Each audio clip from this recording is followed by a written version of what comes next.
excited about this particular episode of Power of Hypnosis because this time I have two very special guests again, and we want to talk about something super important, the misconceptions that people have about hypnosis.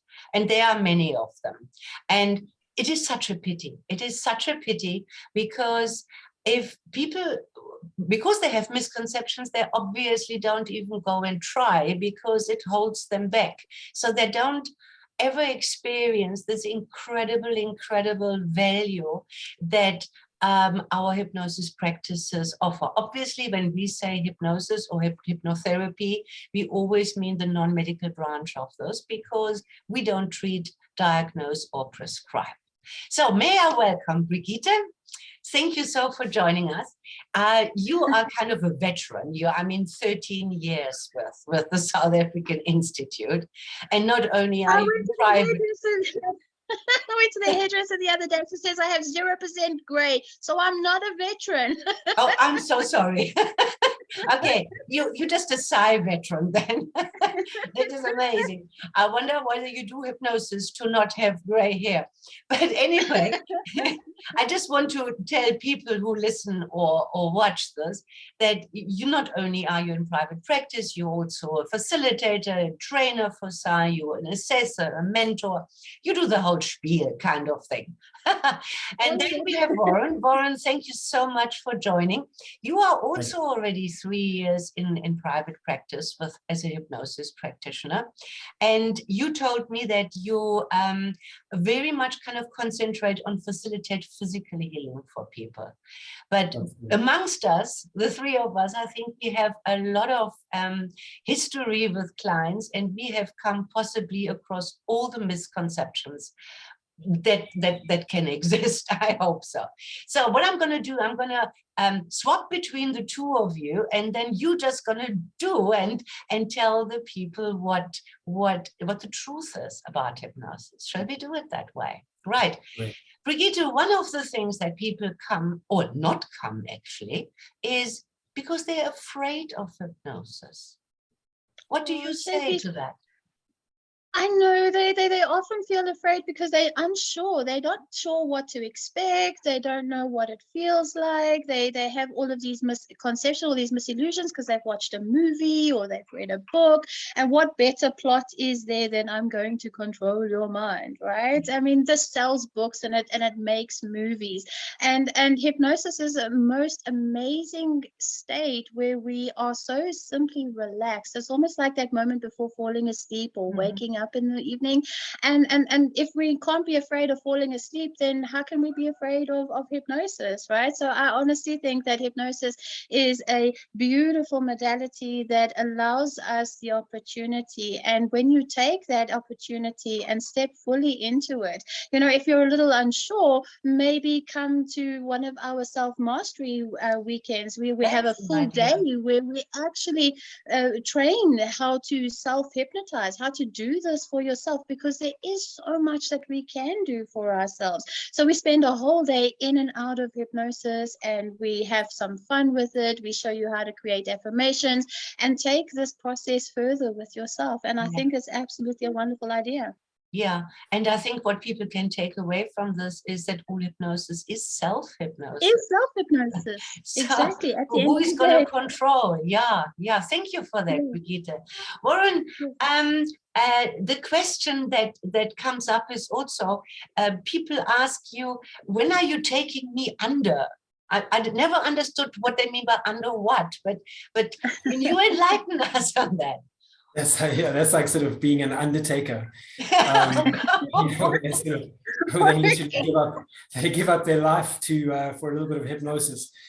So in the look, as a non-medically trained hypnosis facilitator, in the pre-talk, when they first come to you, I absolutely make it very clear, so we clear up all the misconceptions, but I actually make it very, very clear that I, as a facilitator, can only facilitate the space And that through a process of trust and integration, they themselves are the ones that can actually allow themselves or give themselves permission to take themselves as deep as they feel comfortable into hypnosis. And what hypnosis is just an altered state.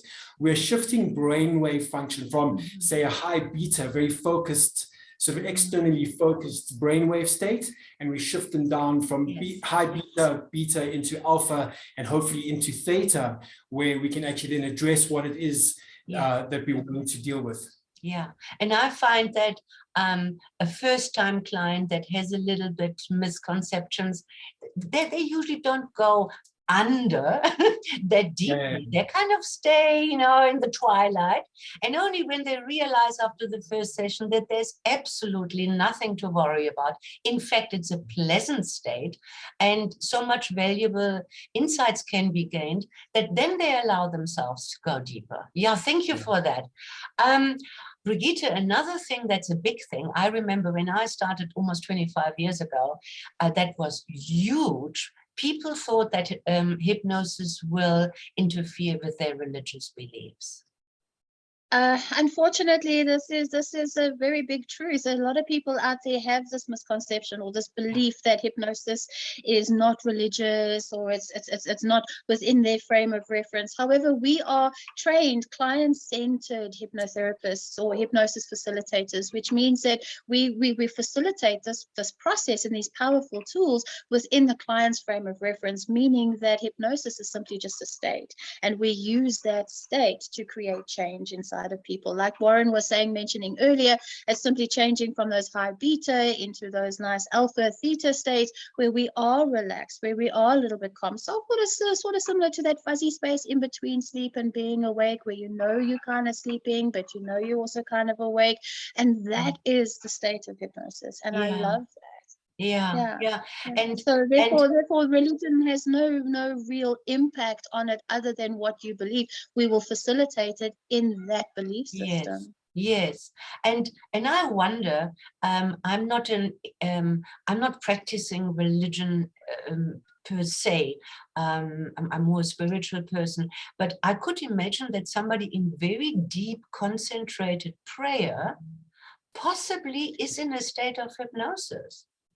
This is my wondering as well, because you know, when you walk into the church, you know, there's this kind of somberness and this expectation and this motivation, and everything happens in a kind of ritualistic kind of way, and it's almost the same as what we would call an induction, right? It's almost like a little bit of a ritual. And even when we sit in the prayer mudra, or we go into the Om position, or whatever it is that we do within our religion, we're kind of going into that altered state where we are opening our powerful mind to the higher beings or the higher self, or that. And I honestly, you know, religion is very dogmatic in that state, and I believe it has a place to be able to create that prayer state inside of people, and I think it's very similar. Hypnosis, meditation, prayer state, I think, can be equal to the same kind of mono-focused idealism. And if I can add something to that, yes, I mean, lately, everybody's been going on about the flow state. You know, people are studying the flow state. And the flow state and hypnosis literally dovetail. It's exactly the same thing. And from the chemical processes, from the left and right brain hemisphere work, from the heart-brain cohesion, you know, the flow state, hypnosis, prayer work, all very, very similar. Yeah, all very similar. Thank you for that input. I would like to add that I think with the right intent and the right facilitation, whatever religious practices a person does, I think the state of hypnosis can hugely enhance that. Hugely amplified, hugely make that connection stronger, that belief system solidified, open to exploring it even more. Exactly. Okay, let's jump on, because Warren, you want to enlighten us, or the viewers, a little bit about the fear that we often hear about losing control. So, you know, once again, Claudia, when people actually say that, they ask a question, but what happens if I lose control? It's, without that sort of awareness of what it is like to be in hypnosis. First of all, explaining to them what hypnosis is, Brigitte, like you said, I mean, it can literally be the hypnagogic state as you're waking up in the morning, or just before you fall asleep at night, driving somewhere you can't remember how on earth you got there. I mean, that's, all of these states are various hypnotic states. They're just altered states of consciousness. Yeah. So first of all, getting people to understand what it is to alter a state of consciousness, and then in the pre-talk, to actually sort of explain to them, that as, being the facilitator and being able to facilitate the space of hypnosis, and to create that trust that they're in a space where they're allowing themselves to go in, that if they feel that safety and they feel that trust, and they know that we are trained and the skills that we have can lead them through the entire process, then there's no way that a person can lose control. I almost think it's the opposite. I think because often our issues are kind of seated in the subconscious mind, because if we could solve it with our rational thinking, with our analysis and our logic, we wouldn't need help. We possibly could do it ourselves. So by being guided into this state, we now have access to the subconscious mind. In other words, we're gaining control over aspects that we didn't have control before the hypnosis. Yeah. I always like to tell my clients, I don't think it's my job to hypnotize somebody, but I think it's my job to de-hypnoptize them, because this is what life has kind of done for us. If I may add something just very quickly as well, talking about that, is that, when we facilitate the space for people to alter their states of consciousness, from we've heard that most of people's issues from the moment of conception till about the age of 4 or 7, and children walk around in an alpha theta state the whole time. So what happens is that people try and most of the issues are set up then. So those issues that are set up in an alpha state, they try use beta thinking to access an alpha state issue, which we can't. Exactly. So what we then do as facilitators, we allow a person to let themselves down into an alpha state, and then in an alpha state of consciousness, they can go back and dissolve an alpha state issue, and the two blend and meld and re-amalgamate, and becomes a beautiful process where they can release and just feel that freedom flowing through their bodies. They realign their chemistry, they realign their central nervous system, their neurology shifts. Literally, it's just such a wonderful process to be part of. To witness. Yeah, lovely. Yeah. It's an honor. It's an honor to sit through that. Love your passion, and you can continue, Warren, because another misconception that often people have is they just come and they're going to be fixed. Some like a magic wand or something, and then we go choo, and then fairy dust, or I don't know, and then they're fixed. So can you educate us on that a little? Is that for me? Is that my question, Claudia? Oh, okay. So, so neither am I the Undertaker or the Mr. Fixer-Upper. And I always say, if you want to pay me more, I can do it for you. I can move in and, sort of be.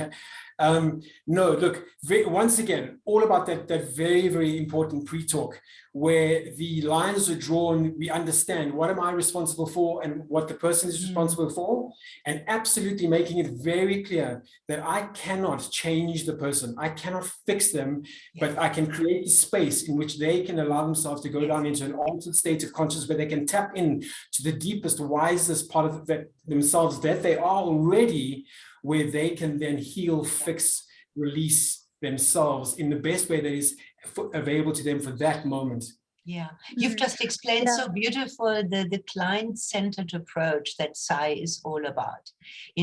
That's why it's important to understand, yes, there might be other practitioners out there that do things differently, but we believe that true change needs to be authentic.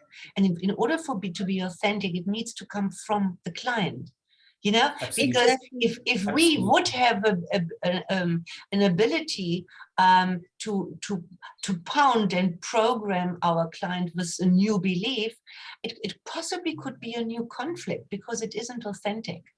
It needs to be from within the client. So the client-centered approach. So we're not fixing, but we're offering the stage and the tools for the client to do that themselves. That's amazing. But Brigitte, sometimes after the trance, people say, or after the hypnosis session, people say, I wasn't hypnotized. I could hear everything. Has this happened to you?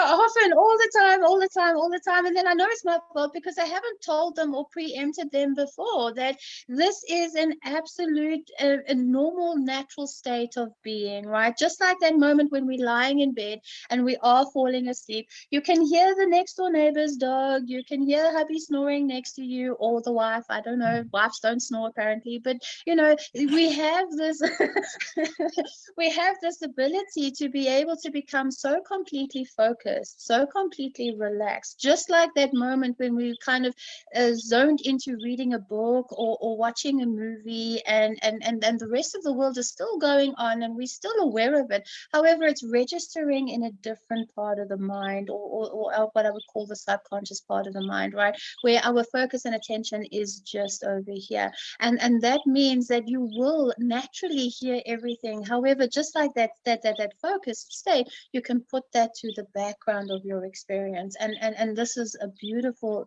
ability, I think, that all people actually have. We do this naturally, so doing it on purpose. Yes, yes. Amazing. I also think it has a little bit to do with the depth of the trance, because hypnosis is not just either am I or am I not hypnotized. There are multiple levels of being hypnotized. And obviously, you are more open to register outside stuff that actually is not really important right now. Okay, but the deeper you go in, the more you get focused on what you want to focus on, the more other things will disappear, you know? Exactly. But our self-preservation mechanism will always alert us to something if something seems slightly amiss or could be amiss or whatever. This is it. We're always safe in that state because we are more aware, more alert, more aware of everything. Of course, it's going to, and like you said, it's those depths of the experience. So the more you begin to trust the facilitator, trust the modality, trust the process, the deeper you can allow yourself to go, and the further those outside sounds and noises actually do become. And this is a wonderful, and that's why we do the process, or what we would call the 3-tiered session plan, right? Because we need to train that ability in some clients. Absolutely, absolutely. Warren, here's an interesting question. It obviously comes up sometimes, even if it's not spoken, but it's thought about. Can kind of dark energies attach to me while I'm in hypnosis? Wow, Claudia, that's you know, I have had that question come up, and you know, being very, very passionate about sort of spiritual and healing hypnosis, where as I'm myself a non-denominational, and my intention, I've got a very specific intention in my practice that I only work in the light, and I that is my absolute intention. Number one. And then, you know, that for me then makes it easy, that I don't have to then defend or sort of pretend or make it up. But if somebody comes in and they ask that question, then during the pre-talk, I absolutely make sure that I understand what their spiritual or religious beliefs are, what their backgrounds are.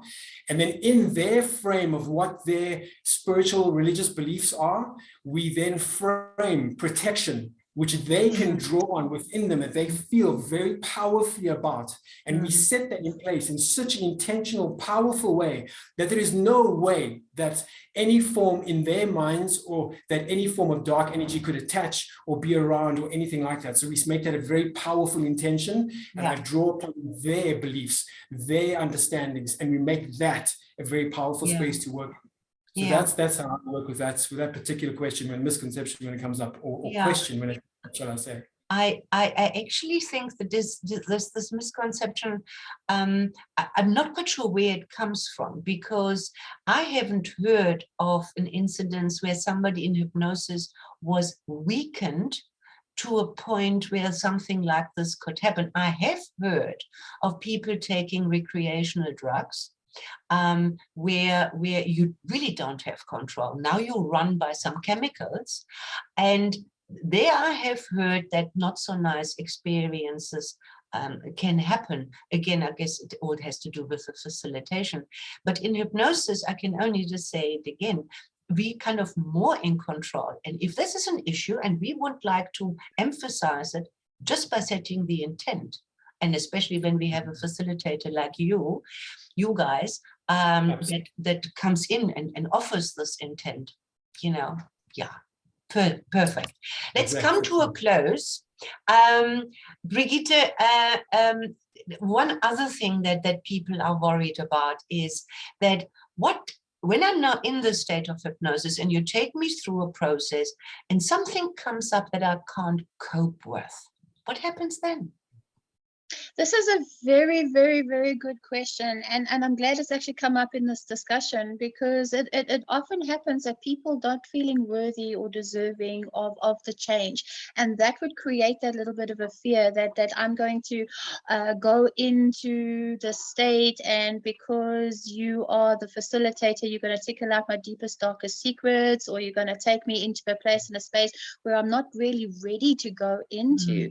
And with our client-centered training, we actually train the client and we train our students or our facilitators in that client-centered manner, that we take them through a process by building up those resources first, so that they're feeling resourceful, they're feeling good enough, they're feeling strong enough. Because let's look at it, when you're standing on top of the hill and you're feeling amazing about life and everything, those little issues and those little problems, they're tiny and you can almost see around them and you can find ways and means to deal and cope with them. However, when you're looking from the bottom of the hill up to the top of the hill, that perspective is a little bit different, right? And so we build that perspective up within the client so that they start believing in themselves, in the process, and we take them step by step through this process. In terms of the analytical process that we actually use, our biggest technique, our jewel, the one that actually says that hypnosis is making miracles, right? That is where we are actually looking at those not so nice things. But this is not something we would really do with somebody on the very first session. We would make sure that they are feeling worthy, strong enough before we take them through that. It's almost like that victim to hero kind of process that we take them through, where we take them through the trauma, we get the understanding, we get the forgiveness, and then we move them on to being their own personal hero. And I love that, because it empowers people. It's not me doing something to you, it's you actually taking the opportunity to heal that's been hurting inside for so long. There is so much that you touch on, both of you, that one could just talk forever. But we can make other little videos. We don't want to keep it too long.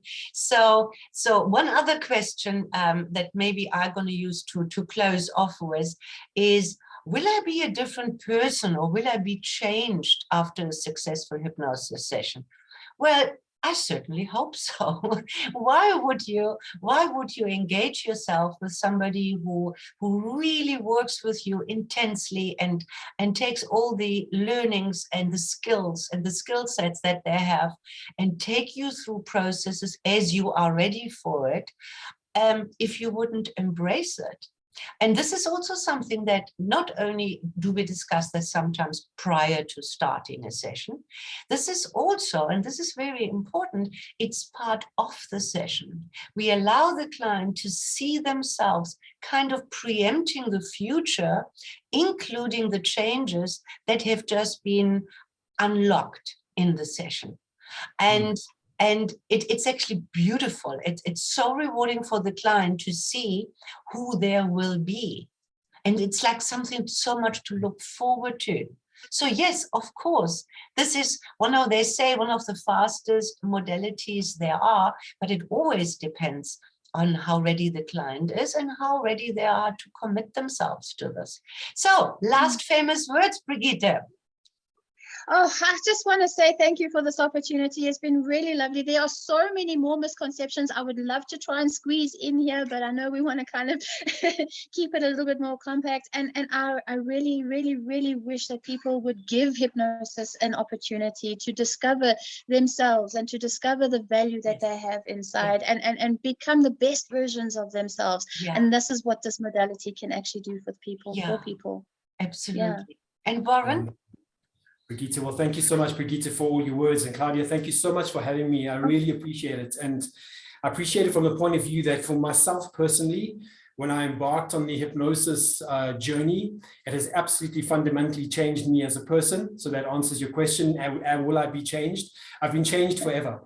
And it's allowed me access to aspects of my own spiritual journey, my healing journey, and being able to share that with people in a way that I never dreamed was possible, beyond anything that I could ever have imagined. So I just have such a deep, abiding passion for hypnosis as a state of change, and being able to share that with people. So once again, thank you so much. Fantastic. I appreciate it. That's beautiful. So, thank you, thank you, thank you. And to the listeners and viewers of this, if there are additional questions, don't hesitate to contact your practitioner of choice and ask additional questions. Yeah, I think it's probably the best start of the communication with your practitioner, to say, you know, honestly, what about this or what about that? That's how we can build rapport, and how you can often kind of test whether this practitioner actually is for you. Are they willing to answer these questions? Are they knowledgeable enough? And are they well trained enough?